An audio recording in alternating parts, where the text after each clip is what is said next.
우리 기도하심으로 표다 시작하겠습니다. 하나님 감사합니다. 오늘 이제 에스라의 마지막 장을 마지막 단락을 함께 묵상합니다. 오늘 에스라의 이 회개로부터 시작된 그 신앙 개혁 운동이 오늘 마무리되고 완성된 것을 통하여서 오늘 그 말씀이 오늘 우리 삶도 개혁하고 또 우리의 가정과 우리의 공동체도 그 개혁 신앙이 완성되어져 가는 오늘을 되길 간절히 꿈꾸게 하여 주시옵소서. 감사합니다. 예수님 이름으로 기도드립니다. 아멘. 오늘 저희가 함께 살펴볼 말씀은 에스라 10장 에스라 10장 16절에서 44절까지 말씀입니다. 에스라 10장 16절에서 44절까지 말씀. 사로잡혔던 자들의 자손이 그대로 한지라. 제사장 에스라가 그 종족을 따라 각각 지명된 족장들 몇 사람을 선임하고 10달째 초하루에 앉아 그 일을 조사하여 첫째 달 초하루에 이르러 이방 여인을 아내로 맞이한 자의 일 조사하기를 마치니라. 제사장의 무리 중에 이방 여인을 아내로 맞이한 자는 예수와 자손 중 요사닥의 아들과 그 형제 마아세야와 엘리에셀과 야립과 그달랴와 그들이 다 손을 잡아 맹세하여 그들의 아내를 내보내기로 하고 또 그 죄로 말미암아 수장 한 마리를 속건제로 드렸으며 또 인멜 자손 중에서는 하나니와 스바다요 하림 자손 중에서는 마아세야와 엘리야와 스마야와 여히엘과 우시야요 바솔 자손 중에는 엘요에네와 마아세야와 이스마엘과 느다넬과 요사밭과 엘라사였더라. 레위 사람 중에서는 요사밭과 시므이와 글라야와 하는 글리다와 부다히야와 유다와 엘리에셀이었더라. 노래한 중에서는 엘리아시비요 문지기 중에서는 살룸과 델렘과 우리였더라. 이스라엘 중에서는 바로스 자손 중에서는 라미아와 이시야와 말기야와 미야민과 엘르아살과 말기야와 부나냐요. 엘람 자손 중에서는 마따냐와 스가랴와 여히엘과 압디와 여레못과 엘리야요. 사또 자손 중에서는 엘요에네와 엘리아십과 마따냐와 여레못과 사밧과 아시아요. 베베 자손 중에서는 여호하난과 하나냐와 삽베와 아들레요. 바니 자손 중에서는 무슬람과 말룩과 아다야와 야숲과 스알과 여레못이요. 반 모압 자손 중에서는 안나와 글랄과 분하야와 마아세야와 마따냐와 부살렐과 빈누이와 문하세요. 하림 자손 중에서는 엘리에셀과 이시야와 말기야와 스마야와 시므온과 베냐민과 말룩과 스마야요. 하숨 자손 중에서는 마뜨네와 마따다와 사밧과 엘리벨렉과 여레메와 문하세와 시므이요. 바니 자손 중에서는 마아데와 아므람과 우엘과 분야냐와 베드야와 글루히와 와냐와 무레못과 에라십과 마따냐와 마뜨네와 야하수아와 바니와 빈누와 시미우이와 셀레마야와 나단과 아다야와 막다드베와 사세와 사레와 아사렐과 셀레마야와 스마랴와 살룸과 아마랴와 요세비요. 느보 자손 중에서는 여히엘과 마띠디아와 사밧과 스비네와 입도와 요엘과 분야냐였더라. 이상은 모두 이방 여인을 아내로 맞이한 자라. 그 중에는 자녀를 낳은 여인도 있더라. 아멘. 네, 오늘 본문은 이제 그 어제 에스라의 회개로부터 시작된 이 개혁 운동, 이스라엘의 신앙 개혁이 어떻게 구체화되고 결과를 맺게 되었는지 그것을 기록하고 그것으로 에스라는 끝이 납니다. 우리 먼저 16절에서 24절을 한번 같이 살펴볼게요. 네, 사로잡혔던 자들의 자손이 그대로 한지라. 제사장 에스라가 그 종족을 따라 각각 지명된 족장들 몇 사람을 선임하고 10달째 초하루에 앉아 그 일을 조사하여 첫째 달 초하루에 이르러 이방 여인을 아내로 맞이한 자의 일 조사하기를 마치니라. 이제 어떻게 할까 이제 금식하고 기도한 후에 이제 이렇게 각각의 방백들의 대표를 세워서 이제 이를 조사가 마칩니다. 자, 그리고 이제부터 결과가 발표됩니다. 제사장의 무리 중에 이방 여인을 아내로 맞이한 자는 예수와의 자손 중 요사닥의 아들과 그의 형제 마아세야와 엘리에셀과 야립과 그달랴와 그들의 다 손을 잡아 맹세하여 그들의 아내를 내보내기로 하고 또 그 죄로 말미암아 수장 한 마리를 속건제로 드렸으며 또 인멜 자손 중에서는 하나니와 스바다요 하림 자손 중에서는 마아세야와 엘리야와 스마야와 여이엘과 우시아요 바스올 자손 중에서는 엘요에네와 마아세야와 이스마엘과 느다넬과 요사밧과 엘리사였더라. 레위 사람 중에서는 요사밧과 시므이와 글라야와 하는 글라야라 하는 글리다와 부다히야와 유다와 엘리에셀이었더라. 노래하는 중에서는 엘리아시비오 문지기 중에서는 살룸과 델렘과 우리였더라. 네, 이렇게 24절까지 기록되어 있습니다. 그러니까 이제 그 아주 자세하고 면밀한 조사가 이루어졌고 그 조사된 결과 그 명단을 쭉 발표하는데요. 18절과 24절에 이제 기록된 이 명단은 첫 번째 얘기했던 거 제사장 가문, 그러니까 제사장, 그러니까 교회에 속한 이들, 즉 종교 지도자들의 명단이었어요. 그래서 18절부터 아주 충격적인 이름들이 등장하죠. 대제사장의 가문이었던 뭐죠?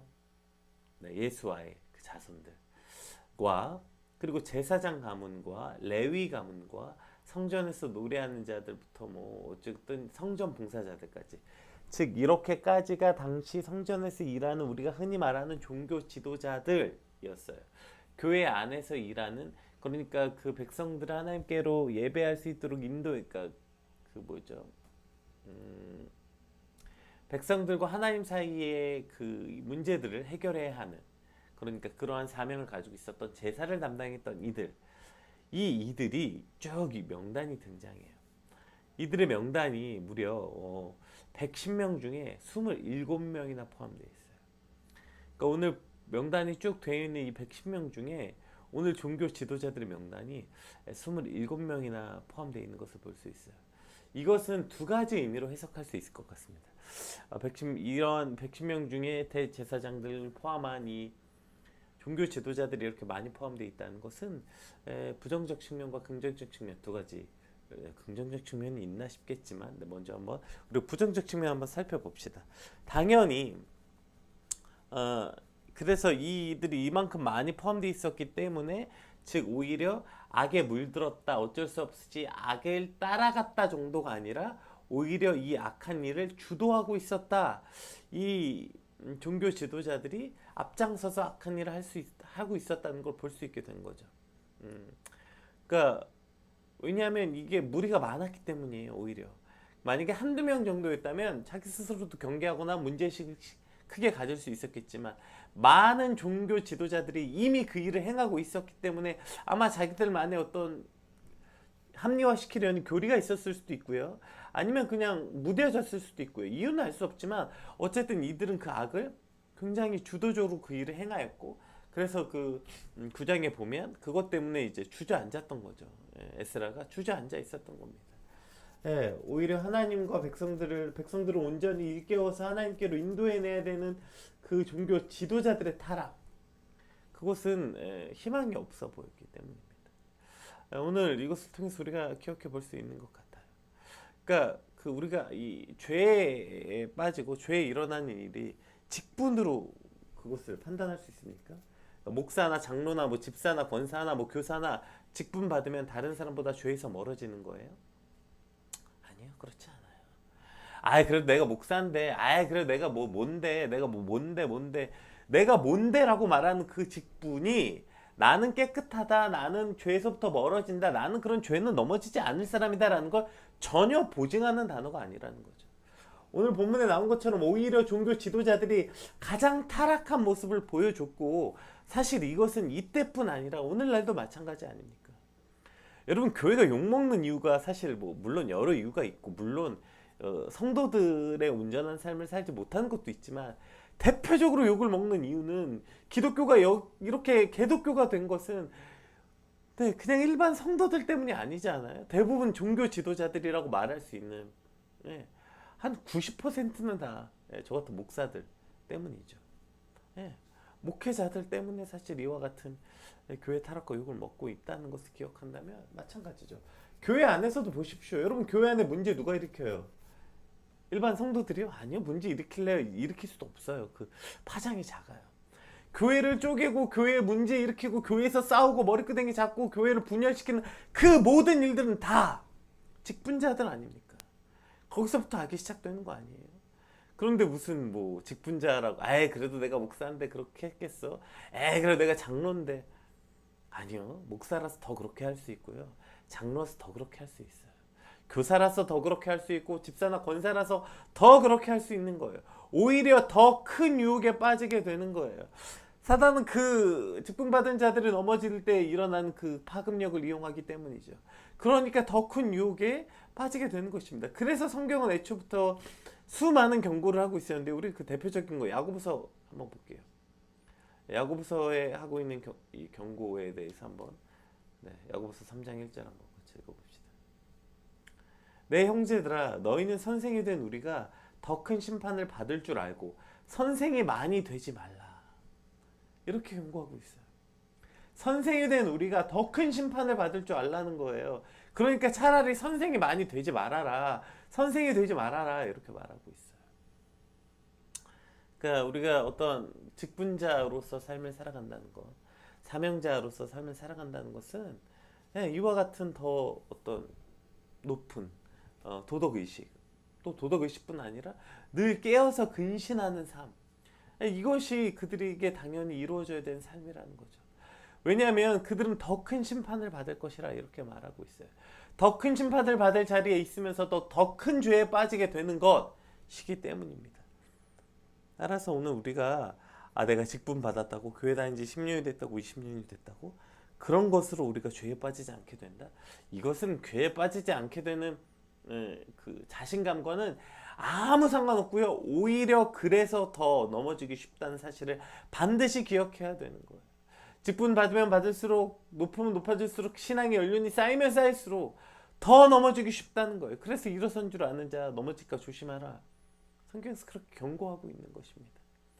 오늘 뭐 저를 포함해서 당연히 이제 저 같은 목사를 포함해서 교회 안에 어떠한 직분을 가진 영향력, 그 리더들이나 뭐 다 마찬가지죠. 가장 크게 우리가 경계해야 되는 것이 여기 있는 것입니다. 우리는 그래서 더 쉽게 넘어질 수 있어요. 우리는 더 쉽게 타락할 수 있습니다. 더욱 깨어 근신하라. 그것이 오늘 우리에게 가져야 되는 첫 번째 메시지인 것입니다. 오늘 110명의 명단 중에서요 27명이 종교 지도자들이었어요. 대제사장뿐 아니라 레위인, 그러니까 성전에서 일하는 자들, 그리고 성전에 봉사하는 노래하는 자들, 성전 문지기 등 성전 봉사자들까지도요.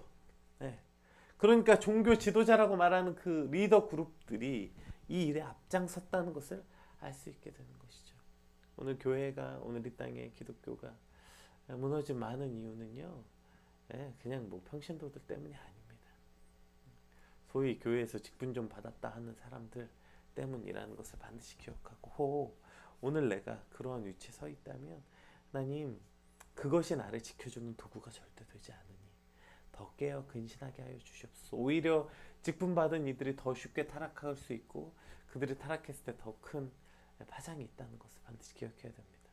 그러면 110명 중에 27명이나 있는 저 종교 지도자들이 포함됐다는 게 긍정적인 측면은 과연 뭐가 있을까? 어떻게 이게 긍정적일 수 있지? 왜 그러냐면 보세요. 오늘 대제사장부터 레위인까지 종교 지도자들이 타락의 실상을 보여주는 것은 참 안타까워요. 그들이 27명이나 들어갔다는 것은. 그런데 보세요. 이 명단이 지금 무슨 명단이에요? 잘못한 놈들 이름 적은 명단이 아니에요. 무슨 명단이에요? 개혁하겠다고. 그래서 오늘 18절 한번 볼까요? 그들이 뭐라고 얘기하냐면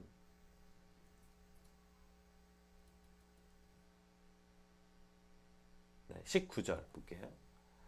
자 보세요. 18절에 레위인의 제사장 쭈쭈쭈쭈 나오고요. 뭐래요? 그들이 다 손을 잡아 맹세하는 거예요. 그들의 아내들을 내보내기로. 그들의 아내는 여기서 이방 여인들을 말하는 거예요. 또 그 죄로 말미암아 수장 한 마리로 속건제를 드렸다. 그러니까 지금 여기 명단은 맞아요. 타락한 이들의 명단 맞는데 그냥 죄 지은 놈들, 죄인의 명부가 아니라 죄인이었던 그들이 이제 돌이켜 개혁하겠다고 그들의 삶을 회개하고 개혁한 이들의 명단이라는 거예요. 그래서 이것이 고무적이라는 거죠. 생각해 보세요. 이들이 집단을 이루었다고요. 만약에 한두 명이었으면 뭐 개혁의 대상자에 내 이름이 들어가면 뭐 어쩔 수 없이 따랐을지도 몰라요. 그런데 이들은 이미 꽤 많은 무리를 이루고 있었어요. 27명이나 되는 큰 무리가, 이렇게 무리를 이루면 무리는 곧 힘이 되잖아요. 그렇게 힘이 됐기 때문에 개혁하는 건 더 어려웠을 거예요. 그들에게 누가 당신들 개혁해야 됩니다. 나만 한 것도 아닌데 이게 왜 개혁되는 거야? 오히려 그들은 자기들의 명분을 가졌을 거고요. 말 잘하고 똑똑하고 그룹의 리더, 힘 있는 사람들의 모임이었잖아요. 그러니까 그들이 자기들 스스로를 먼저 개혁해낸다는 건 참으로 어려운 일이었을 거예요. 그런데 오늘 본문은 그 일로부터 시작됐다는 것, 이것이 고무적이라는 것입니다. 110명 중에 27명이나 그들이 그렇게 죄를 범했다는 건 안타까운 실상이지만, 그러나 그 27명이 돌이켜 스스로를 개혁하기 위해서 개혁의 명단에 제일 앞에 섰다는 것, 이것이 오늘 아주 중요한 의미를 가지게 되는 것이죠. 어제 나누었던 것처럼 개혁이 일어나기 참 어려운 것은, 우리가 다른 사람들에 대해서 그들을 당신은 개혁해야 됩니다, 어떤 다른 대상들을 향해서 개혁을 부르짖고 지적하는 것은 쉽지만 자기 자신을 개혁할 대상으로 보는 것, 그것이 참 어려운 거 아닙니까?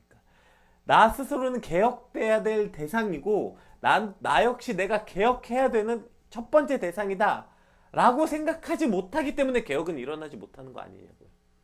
나 스스로 개혁할 의지가 없고 나 스스로 개혁의 대상으로 포함시키지 않기 때문에 개혁은 일어나지 않는 거예요. 그런데 오늘 본문에는 무려 27명이나 되는 5분의 1이나 포함되어 있는 이미 한 집단을 이루고 있는 그들이 스스로를 개혁의 대상에 첫 번째로 올려놓고 있다는 것. 그래서 물론 그게 자이든 타이든 상관없이 종교 지도자들이, 물론 종교 지도자들의 타락은 공동체 전체의 타락으로 이어지는 게 당연합니다. 우리는 성경에서 이것을 자주 보게 되죠.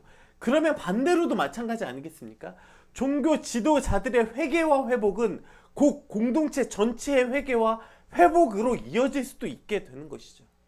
사실 성경에서는 종교 지도자들의 타락이 공동체 전체의 타락으로 된 수많은 기록들이 있습니다. 그런데 이 반대의 경우는 거의 없어요. 오늘 본문에서처럼 종교 지도자들이 회개하고 회복돼서 공동체 전체의 개혁으로 일어나는 일은 성경에 거의 기록되어 있지 않습니다. 몇 군데 없습니다.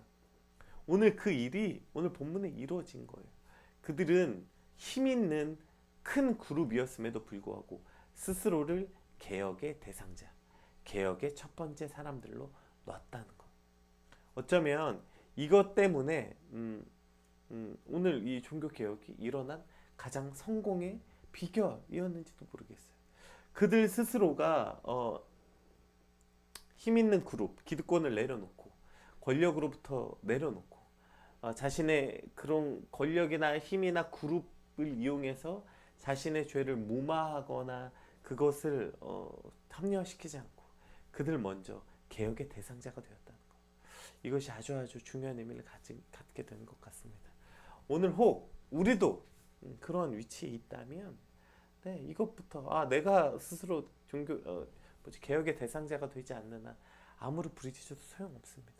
오늘 말씀을 통해서 우리가 어떤 위치에 있든 어떤 기득권에 있든지, 특별히 뭐 그러신 분이 많이 없겠지만 혹 오늘 말씀 가운데 있는 여러분이 그러한 어떤 기득권층, 특히 목회자들이거나 그렇게 해서 그러한 힘 있는 자리에 있는 사람들이라면 우리가 먼저 이러한 어떤 기득권, 얼마 되지도 않는 그 코딱지만한 기득권, 그것부터 내려놓고 나부터 개혁의 대상으로서 여길 때 이 신앙의 온전한 개혁이 일어난다는 것. 내가 포함된 우리 가정, 내가 포함된 우리 교회가 그렇게 온전한 개혁이 일어나게 된다는 사실을 반드시 기억하고 오늘 우리 스스로 먼저 개혁하게 되는 이 아침이 되길 주님을 축복합니다. 자, 이제 25절부터는 이제 쭉 읽지 않을게요. 이제 여기는 일반 백성들의 이제 그 일반 백성 가문 사람들 중에 통혼한 이들의 명단이 쭉 나옵니다. 여러분, 이들도 마찬가지 아닙니까? 오늘 이 명단이 이름이 정말 제가 아까 우리 읽으면서 봤죠. 이게 얼마나 어려운 이름이고 동명이인도 많고 막 발음도 꼬이고, 아니 이 길게 이 사람들의 이름을 뭐하러 이렇게 적어놨을까요? 뭐 이 사람들의 이름 뭐 그렇게 자랑스럽다고 적어놨을까요? 처음에 이 명단은 물론 어떤 면에서는 부끄럽고 수치스러운 명단일 거예요. 이방인들과 통혼하지 말라는 하나님의 명령을 계명을 어기고 그들이 통혼했고, 그냥 통혼한 정도가 아니라 오늘 성경에서는 이들을 가증한 일을 했다고 말해요. 그러니까 아마 통혼하면서 그들의 신들도 함께 섬겼겠죠. 이게 문제 아니에요. 사실 죽어 마땅한 죄인들 아닙니까? 그래서 이들의 이름이 여기 기록된 건 어쩌면 부끄럽고 수치스러울 수 있어요. 그러나 그것은 개혁되기 전 상황이고요. 이제 이들의 이름은요, 그냥 죄인의 명단이 아니라 제사장들과 레위인과 마찬가지로 돌이켜 회개한 개혁의 주체로서의 이름이 기록되어 있는 거예요. 그래서 그 처음은 자랑스럽지 못한 이름이었지만 그들이 그것을 하나님 앞에 가지고 나와 회개하고 개혁되어질 때 이제 이들의 이름은 더 이상 수치와 부끄러움의 이름이 아닌 것이 되는 것입니다.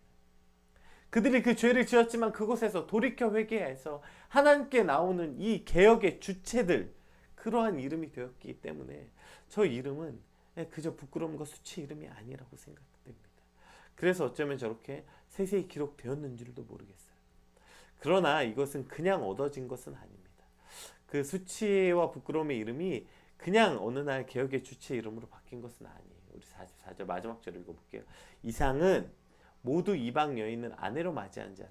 그 중에는 자녀를 낳은 여인도 있었더라. 네, 이렇게 포함되어 있습니다. 그러니까 이들은 어떠한 그냥 오케이 그들의 이름이 이제 개혁의 주체가 되었다 이렇게 끝난 게 아니라 보세요. 이것이 그냥 얻어지는 것이 아니라는 거죠. 자신의 아내를, 남편을, 자녀들을 이스라엘 공동체에서 내보내야 되는 거예요. 네, 정말 이 뼈를 깎는 아픔을 그들이 감내해야만 했던 것입니다. 그리고 감내한 것입니다. 그 고통스러운 순간들을 감당한 것이에요. 그 고통을 감당하는 것, 감내하는 것으로 이들은 개혁됐다는 것입니다. 물론 그러니까 하지 말았어야죠. 아니 그러니까 누가 죄를 지래? 누가 이방인과 혼인하래? 그러니까 그 당연히 니들이 감당해야지. 이렇게 제3자 입장에서는 냉정하고 냉철하게 쉽게 말해버릴 수 있겠지만 여러분, 우리가 스스로 그 당사자라고 생각해 봅시다. 사랑하는 아내를 내보내야 하고 특히 자녀들을 내보내야 된다는 것은 너무나도 말도 안 되는 고통을 감당해야 되는 거 아닙니까? 그럼에도 불구하고 그 말도 안 되는 큰 고통임에도 불구하고 그것을 감당함으로 이들은 개혁해냈다는 것입니다. 우리가 그냥 개혁은 말로 하는 게 아니에요. 개혁해야 됩니다. 개혁해야 됩니다. 고쳐야죠. 고쳐야죠. 우리가 이런 말 되게 많이 하죠. 사람은 안 변해. 사람은 안 변해. 이런 말 진짜 많이 해요. 야, 사람은 안 변해요? 이런 말. 몇 년이 지나도 진짜 사람은 잘 안 변해. 이런 말 할 때 제가 늘 한마디 붙이는 게 있어요. 뒤에. 근데 언제 변하냐면 아프면 변해. 아프면. 네. 내가 그것을 얼마나 고통스러워했는가, 내가 그것을 위해서 얼마나 아팠는가에 따라서 아프면 많이 아플수록 더 변하게 돼 있어요. 물론 그것이 완전 180도 변하는 건 성령의 능력으로만 가능하지만, 그러나 우리 안에 변화는요, 내가 그것 때문에 얼마나 아팠는가, 고통스러웠는가, 그것을 통감했는가에 따라서 변하게 되어 있는 것입니다. 오늘 이들이 어떻게 개혁했습니까? 개혁은 즉 변화한다는 것이죠. 어떻게 개혁해서 스스로 변했습니까? 이럴 뼈를 깎는 고통을 감내함으로 변하게 된 것입니다. 여러분, 오늘 우리가 어떻게 개혁합니까? 우리 스스로를 어떻게 개혁해내야 합니까? 어떻게 우리 스스로를 개혁된 신앙인으로서 살 수 있습니까? 우리 역시 마찬가지입니다. 그냥 앉아서 말로 개혁해야 됩니다. 개혁해야 됩니다. 그렇게 개혁되지 않아요. 개혁은 우리 안에서 이러한 뼈를 깎는 고통을 감당하겠다는 의지와 각오, 감당해내야 할 때 그때 우리 안에 개혁이 일어납니다. 가진 것을 내려놔야 될 수도 있고요. 그동안 즐기던 것, 당연히 여겼던 것을 내려놔야 할 수도 있고요. 편리함과 편안함을 내려놔야 될 수도 있습니다. 그러나 그 모든 것보다 개혁해내는 것, 하나님의 말씀대로 우리가 살아내야 되는 것이 중요하고 그것을 모두 인정했기 때문에, 그것을 하나님 앞에 고백했기 때문에 어떠한 대가를 치르더라도 지금 스스로를 개혁해낸 것입니다. 오늘 하나님, 내가 개혁해야 된다는 건 이와 같은 각오와 결단이 있어야 됩니다. 주님 도와주십시오. 내가 그렇게 뼈를 깎는 고통이 있더라도 내 스스로를 개혁해내는 개혁된 신앙인이 되게 하여 주시옵소서. 우리 간절히 소망하는 저와 여러분 되길 축복합니다. 뭐 이제 이것이 뭐 얼마나 그 인도주의적으로는 얼마나 말이 안 됩니까? 뭐 자녀들을 내보내야 되고 뭐 이혼해야 되고 뭐 이것이 뭐 어떻게 좋다고 뭐 수많은 말이 있을 수 있겠고, 그래서 이것을 어떻게 좀 덮어 보려고 뭐 그 이후에 그들이 어떻게 됐는지는 기록되어 있지 않았다 뭐 여러 변명들을 갖다 붙이지만 사실 그런 건 의미 없는 것 같아요. 그들을 그렇게 하는 게 너무 비인륜적이다, 그렇게 하는 게 옳으냐 그르냐, 이 가치 판단은요 우리의 생각과 사회적 통념으로 하는 게 아니라요, 가치 판단은 오직 하나님의 말씀이 기준이어야 되는 것입니다. 그것을 그럴 수 있냐 없냐, 너무 잔인하다, 비인격적이다, 그것을 판단하는 가치 판단이에요. 그 가치 판단은 내가 하는 게 아니라 성경에 있다고요. 그러니까 거기까지 나가서 뭐 그 빌륜적이고 어쩌고 저쩌고 뭐 진멸하는 것도 마찬가지죠. 어린아이부터 어른까지 다 진멸하라는 명령도 그게 너무 잔인하고 이러니까 그걸 어떻게든 막 무마시켜버리고 하는데요. 물론 이제 그 안에 신학적 의미를 가져야 되고, 예, 그 이해가 당연히 필요하지만 궁극적으로는 그 아무리 설명해봤자 그냥 예, 인간의 가치로서 그걸 설명하는 건 불가능합니다. 가치 판단 자체가 하나님께 있다는 것. 이 부분은 따로 설명하지 않겠습니다. 자, 오늘 받은 말씀 놓고 함께 같이 기도합시다. 오늘 개혁이 일어났습니다. 예, 개혁이 일어났어요. 신앙 개혁이 일어나는 것으로 에스라는 끝이 납니다. 오늘 에스라를 읽으면서 주님, 내 안에도 이 개혁이 완성되기를 소망합니다. 우리가 속한 교회, 우리가 속한 공동체도 이런 개혁이 일어나기를 원합니다. 그러려니 가장 먼저 기득권을 가졌던 그들이 먼저 개혁돼야 되고요. 나 먼저 개혁의 대상자들로 들어가서 개혁돼야 되고요. 더 이상 죄와 수치의 이름이 아니라 개혁의 주체로서 그 일을 감당하게 하시고요. 또 그것이 뼈를 깎는 고통일지라도 그러나 그 개혁되어지는 것이 하나님 뜻이고 옳은 것이기에 그것을 감당할 수 있는 믿음을 주시옵소서. 우리 같이 우리 스스로 개혁의 주체적 믿음을 가진 자, 오늘 나의 믿음 역시 개혁의 대상자로 보고 나를 개혁된 신앙을 갖게 해달라고 우리 같이 받은 말씀 놓고 함께 기도하겠습니다. 기도합시다.